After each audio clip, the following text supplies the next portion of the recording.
ભરૂચ બેઠક પર 5 વાગ્યા સુધીમાં 63% મતદાન થયું છે। ધોમધકતા તાપમાં પણ મતદારોએ લાઈનો લગાવી હતી તો ફર્સ્ટ ટાઈમ વોટર્સમાં અનેરો ઉત્સાહ જોવા મળ્યો હતો। 102 વર્ષના વયોવૃદ્ધ મતદારે કર્યું મતદાન। યુવા પેઢીને મતદાન કરવા કરી અપીલ।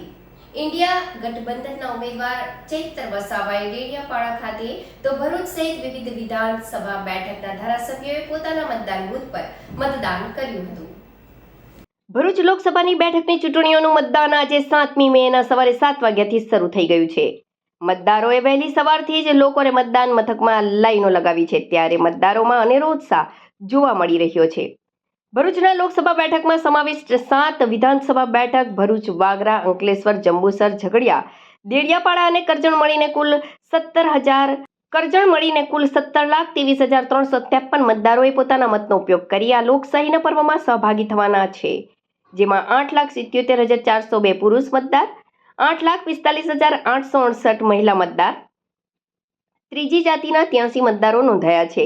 લોકસભામાં વિધાનસભા દીઠ ઊભા કરેલા કુલ 1,893 બૂથ પર મતદાનની પ્રક્રિયા હાથ ધરાઈ રહી છે, જ્યારે 1,893 મતદાન મથકો પૈકી સખી મતદાન મથકો, દિવ્યાંગ મતદાન સંચાલિત અને યુવા મતદાન મથકો, ઇકો ફ્રેન્ડલી મતદાન મથક પણ ચૂંટણી વિભાગ દ્વારા ઊભા કરાયા છે, જેમાં કુલ 8,375 પોલિંગ સ્ટાફ ખડે પગે રહી ચૂંટણીની કામગીરી કરી રહ્યા છે।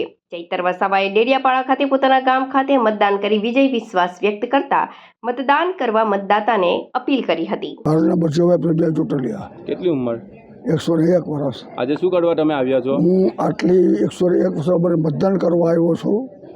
એ મતદાન અમારા યુવા પેઢીઓને ખૂબ પ્રોત્સાહન મળે ને ખૂબ સારું કાર્ય આગળ કરે એવા મારા શુભ આશીર્વાદ અમને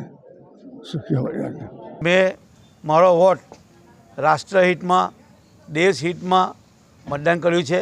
આપ પણ લોકશાહીનો મહાપર્વ આપનો મતદાન કરીને ઉજવીએ। મેં મત આપ્યો છે, આપ પણ મત આપો, રાષ્ટ્રહિતમાં અને દેશહિતમાં। આંગળીના ટેરવે ગણી શકાય એટલા દેશોમાં જ લોકશાહી છે, ત્યારે ભારત દેશ એક વિશાળ લોકશાહી દેશ છે અને ભારત દેશના તમામ પુખ્ત વયના નાગરિકોને મતદાન કરવાનો અધિકાર મળ્યો છે। ત્યારે આજના દિવસે આપણી સૌની ફરજ અને જવાબદારી બને છે આપણા પરિવાર સાથે ઘરેથી પોતાના મતદાન બૂથ પર જઈને સૌ નાગરિકોએ મતદાન કરવું જોઈએ। તમારો એક મત દેશના નિર્માણ માટે જરૂરી હોય એટલે તમામ લોકોને અપીલ કરું છું કે આ મતાધિકારનો ઉપયોગ કરીને દેશના નિર્માણમાં પોતે સહભાગી બને અને આ પર્વોને સૌ ઉજવણી કરે।